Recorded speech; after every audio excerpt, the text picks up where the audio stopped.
I am Heather, 33 years old, and for the past 5 years, I've been the financial backbone of my family without a single thank you. Last weekend at our family barbecue, my stepmother laughed in my face, called me a useless thing, and demanded I pay up or get out, while everyone cracked up like it was the joke of the year. They had no clue I was ready to disappear for good. The next day I was gone, moved on to a place of my own. I called them up and said, "Let's see how you live without this useless thing." They yelled at me over the phone, furious and desperate. 1 week later, 45 missed calls lit up my screen, but I was done. That moment at the barbecue broke something in me. I'd poured over $200,000 into their mortgage, utilities, groceries, and endless handouts for her daughter's college flops and shopping sprees. Yet there I was, labeled a freeloader in front of relatives and friends.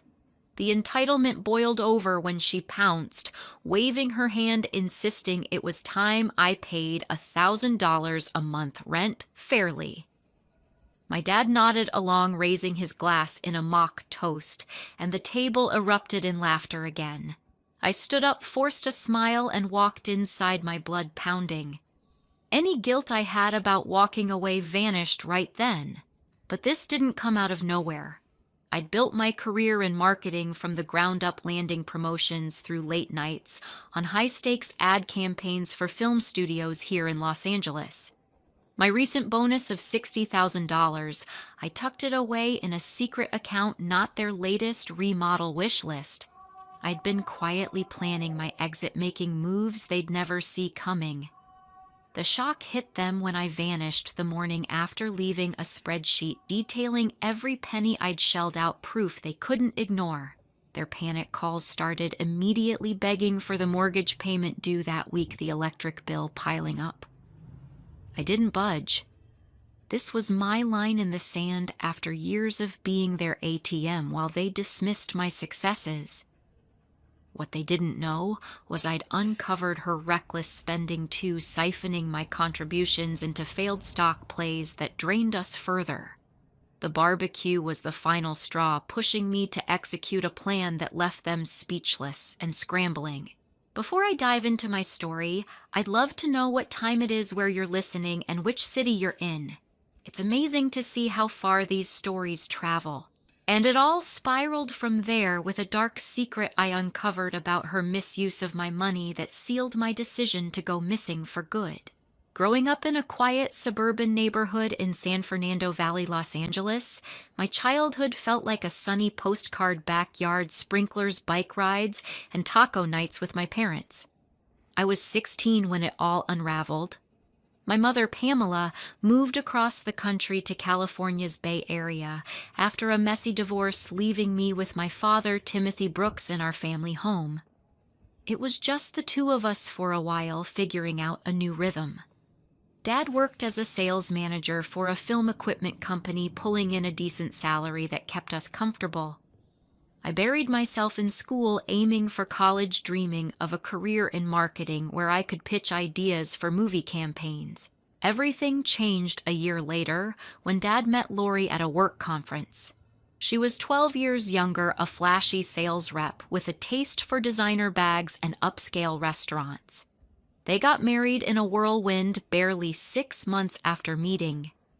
Suddenly, I had a stepmother who cared more about turning our house into a showpiece than getting to know me. Along with her came her 2 daughters from a previous marriage, Stacy, 21, and Megan, 19. They stormed into our quiet life like a reality TV crew, bringing noise, chaos, and a never-ending need for new clothes and gadgets. The shift was immediate and brutal. I had to give up my bedroom, the one I decorated with band posters and fairy lights, for Stacy and Megan to share. I moved into the cramped guest room, my stuff shoved into boxes. Family dinners went from Mom's homemade casseroles to Lori's insistence on organic, overpriced takeout from West Hollywood spots. She pushed for luxury vacations to Cabo and a full kitchen remodel complete with marble countertops we didn't need.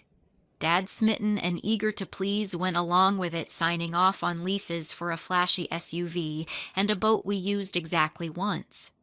Our stable finances started to wobble, but he didn't seem to notice or care. As the oldest, I'd always felt responsible helping with chores and keeping things steady.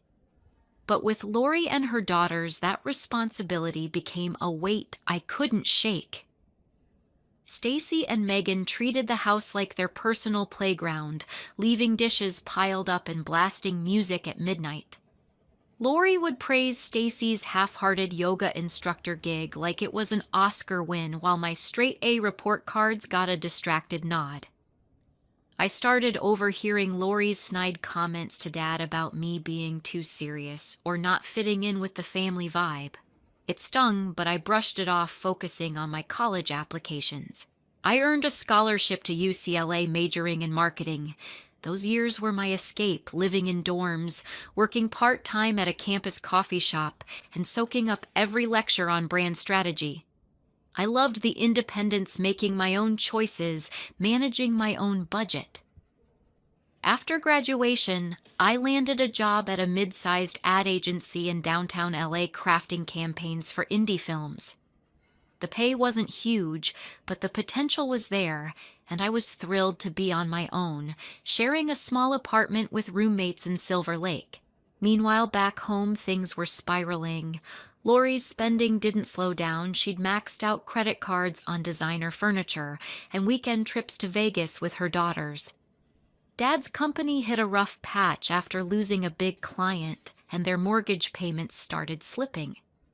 I'd visit for holidays, noticing the tension in Dad's voice when bills came up.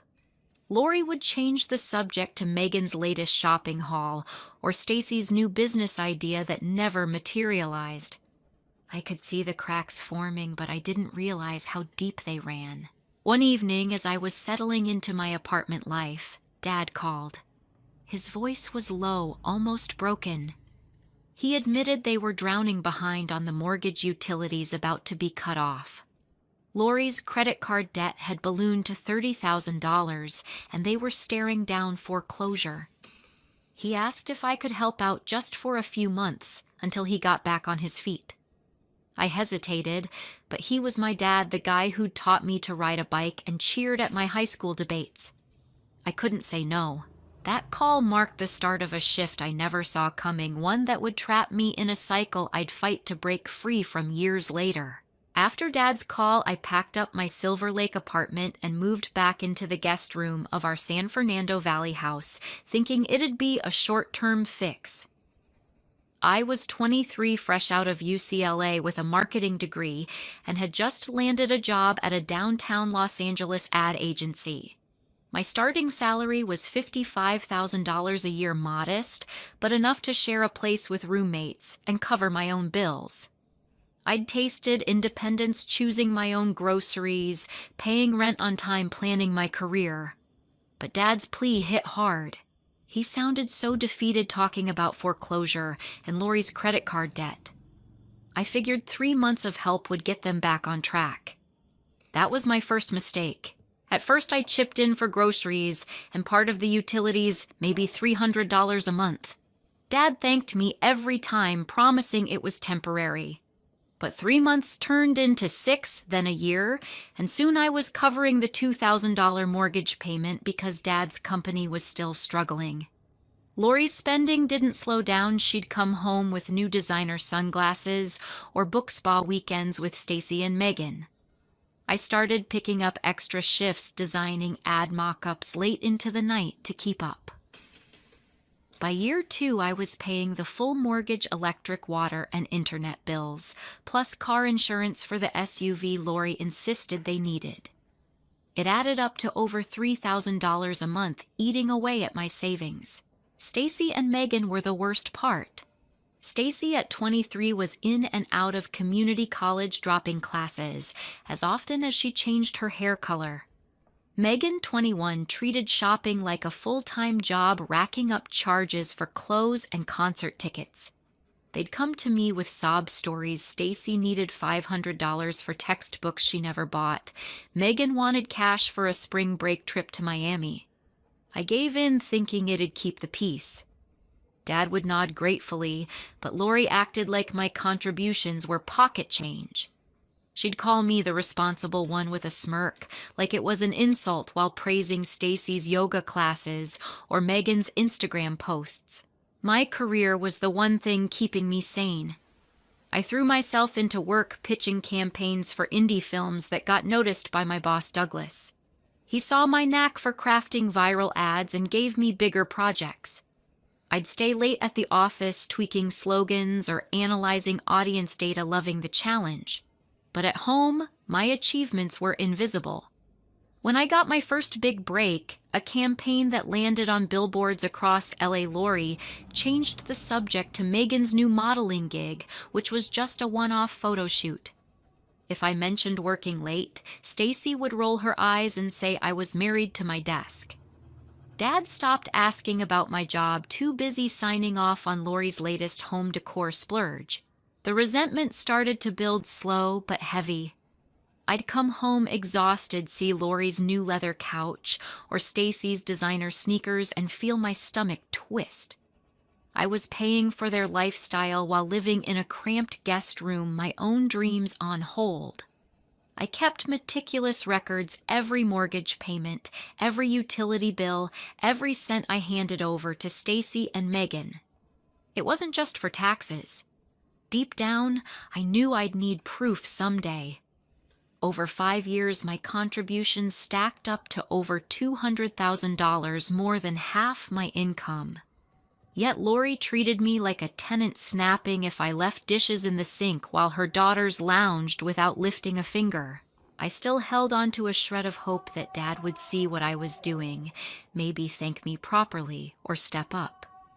But our conversations dwindled to bills and repairs. No more talks about my goals or his plans to rebuild his business. Lori's comments got sharper, hinting I was ungrateful for free rent despite me paying the mortgage. Stacy and Megan started asking for more, like I was a bank with no limit. The cycle was suffocating, and I felt like a fool for thinking it'd ever change.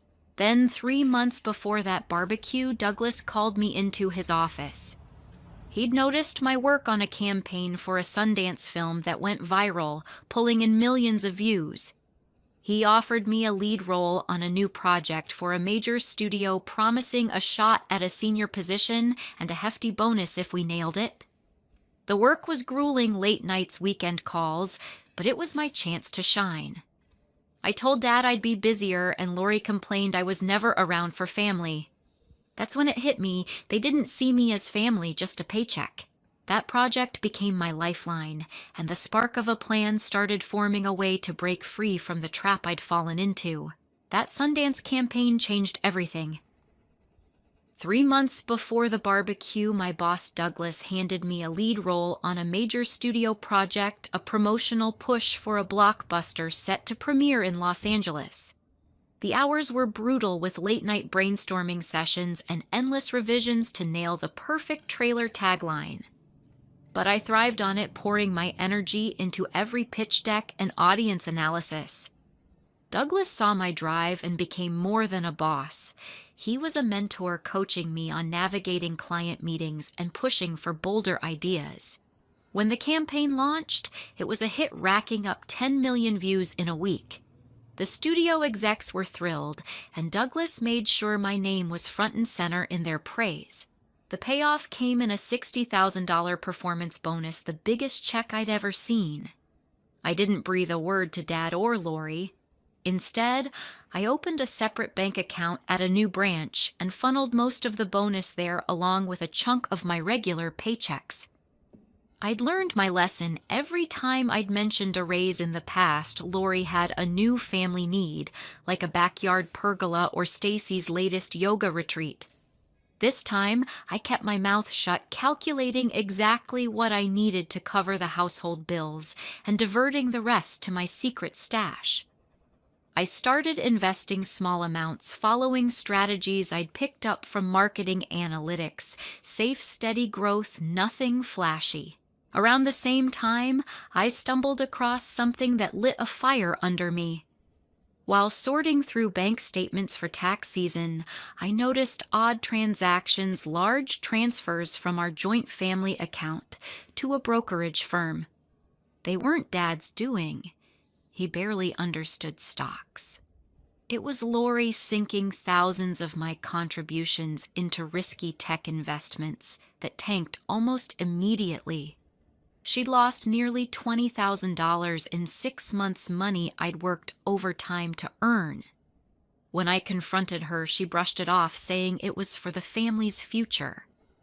That was the moment I stopped seeing her as just careless. She was reckless, gambling with my sacrifices while calling me ungrateful. Douglas noticed a shift in me at work.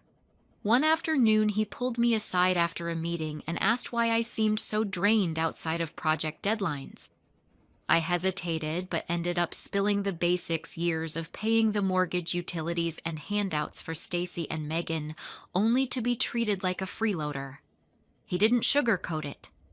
"Heather, that's financial abuse," he said, plainly leaning back in his chair. "You're not their daughter in this dynamic. You're their bank." He'd seen it before, he said, and urged me to set boundaries, even suggesting I talk to a lawyer friend of his to understand my rights. That conversation flipped a switch. I wasn't just stuck. I could get out. I started making moves quietly and carefully. A colleague recommended Judy, a realtor who specialized in discreet deals for first-time buyers. I met her during lunch breaks visiting properties in Pasadena, a quiet suburb away from the chaos of San Fernando Valley. Judy understood I needed privacy, so we kept everything off the family radar. Paperwork sent to my office, calls made from my car. I didn't want a mansion, just a place of my own, somewhere I could breathe without Lori's voice in the background. My credit was solid thanks to years of paying off student loans early, and my debt-to-income ratio worked in my favor, even with the family expenses. The planning wasn't just about logistics, it was emotional. I'd lie awake at night, torn between excitement and guilt. I knew Dad relied on me, but Douglas's words echoed, "Family shouldn't drain you dry." I kept documenting every payment I made: mortgage, utilities, Stacy's tuition, Megan's shopping sprees. I even dug deeper into Lori's failed stock trade, saving screenshots of the losses. It wasn't about revenge, not yet, but about arming myself with the truth. I'd need it when the time came. As the weeks passed, I got strategic. I packed small items, books, clothes, old photos, bit by bit, stashing them in my car trunk to avoid suspicion. I coordinated with a moving company, setting a date for the morning after the annual family barbecue. It was perfect timing. Everyone would be distracted by the event, too busy with guests to notice my final preparations. I told Douglas bits and pieces, and he offered to be a buffer if things got messy at work.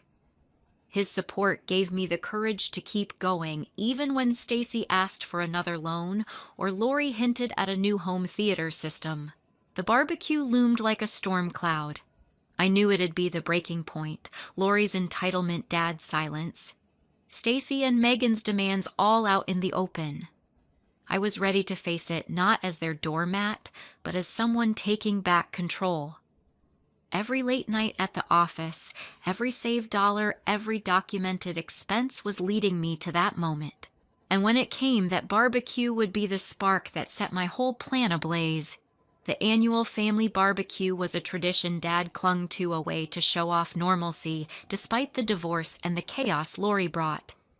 That summer, our San Fernando Valley backyard was decked out, rented tables with checkered cloths, string lights twinkling in the trees, and a massive grill Dad fired up just for the occasion. I'd spent all morning prepping marinating ribs, chopping veggies for salads, baking brownies, everything paid for out of my pocket down to the last soda can. Lori took credit arranging overpriced floral centerpieces that cost more than our weekly groceries. Stacy and Megan barely helped, stringing up a few lights before disappearing to primp for guests. By 2 p.m., the backyard buzzed with about 30 people, Uncle Dennis and Aunt Sherry Dad's colleague Todd, with his wife Christy Laurie's friend Marla, and a mix of neighbors and coworkers. I was exhausted, barely having time to throw on a sundress and swipe on mascara to hide the bags under my eyes from late nights at the agency. I shuttled trays of appetizers, flipped burgers with Dad, and played with the kids, all while dodging questions about why I still lived at home at 33. Around 4, I slipped into the house to answer a work email from Douglas about a Monday pitch. When I came back, I overheard Marla whispering to Lori, "You're too generous letting her stay rent-free. I'd make my kids pay their way." My stomach churned, but I kept moving, carrying a salad bowl. Then it happened. As everyone gathered for the main course, Todd raised a glass saying he'd heard about my latest campaign hitting 10 million views. "Heather's killing it at work," he said, smiling. Lori cut in before I could respond, waving a hand. "Oh, she's always at that office. We barely see her. She's practically married to her computer." The table laughed and my face burned. Christy Todd's wife tried to pivot, asking about my promotion, but Lori leaned forward, smirking. "Heather's doing fine, but it's time she contributed fairly. $1,000 a month rent sounds about right, don't you think?" Tim Dad nodded, lifting his beer in a mock toast. Pay up or get out, kiddo." The table erupted in laughter, again louder this time. Even Stacy snickered and Megan smirked into her drink. I froze the salad bowl heavy in my hands. Uncle Dennis spoke up, his voice quiet but firm. "That's not fair, Tim. Heather's been helping plenty." But Dad shrugged, siding with Lori. "She's 33. Most folks her age have their own place." The irony hit like a punch. I'd paid over $200,000 to keep that house afloat. I set the bowl down, my voice steady despite the anger boiling inside. "You know what I've paid more than my share. $200,000 over 5 years, mortgage, utilities, Stacy and Megan's tuition. Check the bank records." The table went silent. Marla's eyes wide, Christy shifting uncomfortably. Lori scoffed, but I saw doubt flicker in Dad's face. I didn't wait for a reply. I walked inside, my legs shaking, and locked myself in the guest room. That night, I finalized everything. I'd already coordinated with Judy and the moving company. My stuff was packed, hidden in my car trunk. I wrote a letter, short and clear, laying out my decision to leave and attaching a spreadsheet of every payment I'd made. I couldn't sleep, replaying Lori's useless thing jab, Dad's betrayal, the laughter.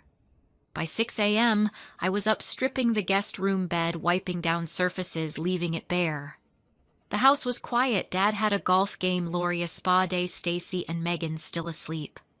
I loaded my car, placed the letter and spreadsheet on the kitchen table, and drove off without looking back. At 10 a.m., I called from my new place.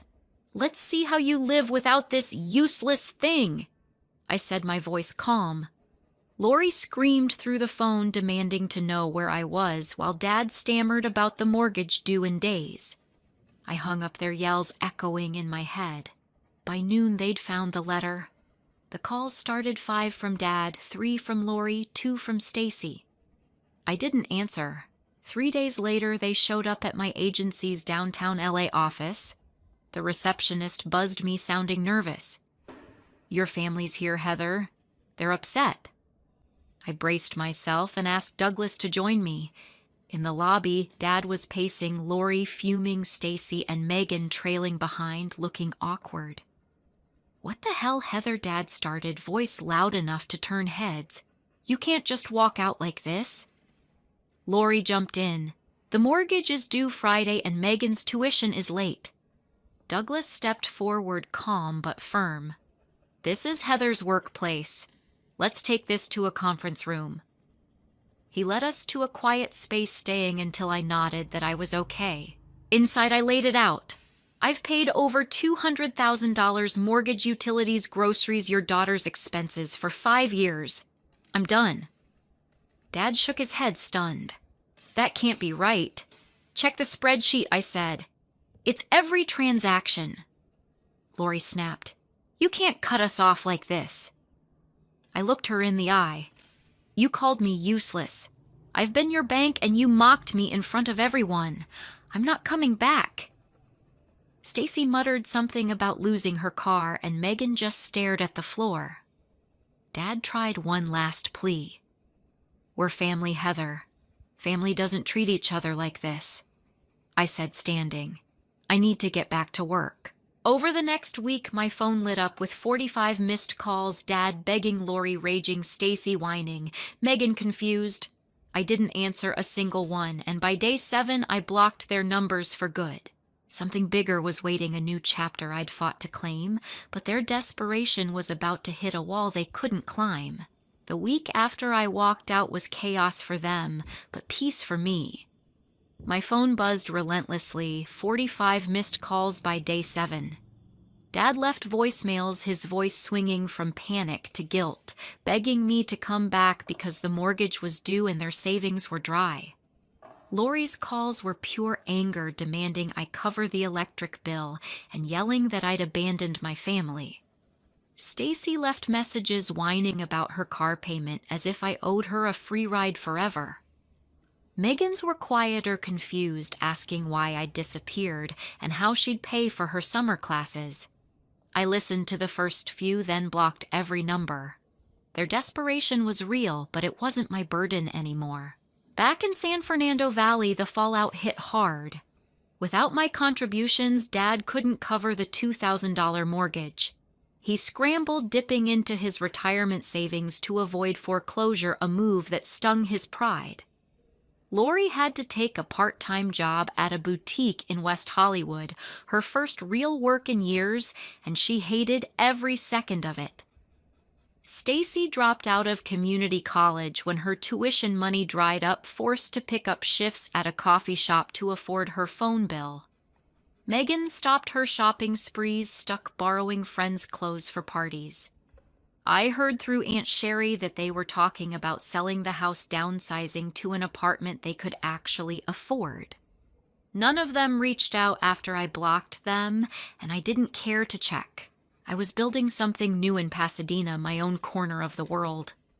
My place wasn't flashy, just a modest 2-bedroom with a small patio where I could sip coffee in the mornings, no one asking me for a dime. I spent my first week unpacking essentials, a bed, a sofa, a small dining table. I hung a few framed posters from my favorite film campaigns, making the space mine. At work, Douglas noticed the change in me.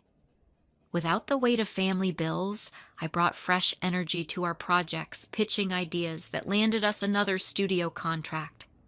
A promotion to senior marketing analyst came a month later with a salary bump that let me breathe easy. I even started dating again, something I hadn't done in years, enjoying dinners without checking my bank account first. The silence from my family was deafening, and I leaned into it. I didn't miss the tension, the demands, or Lori's smirks. I'd spent 5 years thinking family meant sacrifice, that love meant emptying my pockets while they laughed in my face. I was wrong. Family shouldn't be a financial obligation disguised as love. It took me years to see the signs: Lori's entitlement, Dad's silence, Stacy and Megan's endless asks. They weren't careless mistakes. They were patterns of abuse draining me while dismissing my worth. Douglas had called it what it was, and he was right. I'd been their bank, not their daughter or sister. Looking back, I wish I'd set boundaries sooner. If you're pouring everything into people who don't value you, watch for the red flags, the lack of gratitude, the expectation that you'll always give more, the way they twist your help into their right. I learned the hard way that love doesn't mean carrying someone else's life at the cost of your own. Cutting them off wasn't just about protecting my money, it was about protecting me. I chose myself, and that choice gave me freedom I hadn't felt since college. It's not selfish to walk away from a cycle that breaks you. It's survival. If you're stuck in a situation like mine, don't wait for them to change. Set your limits, draw your line, and don't be afraid to walk away. You deserve a life where your worth isn't measured by what you pay for. I'm living proof that starting over is possible, and I'm never going back. Thank you for listening to my journey. If this story resonates, hit that like button, subscribe, and share your experiences in the comments. Tell me, have you ever had to cut ties to save yourself? I'd love to hear your story.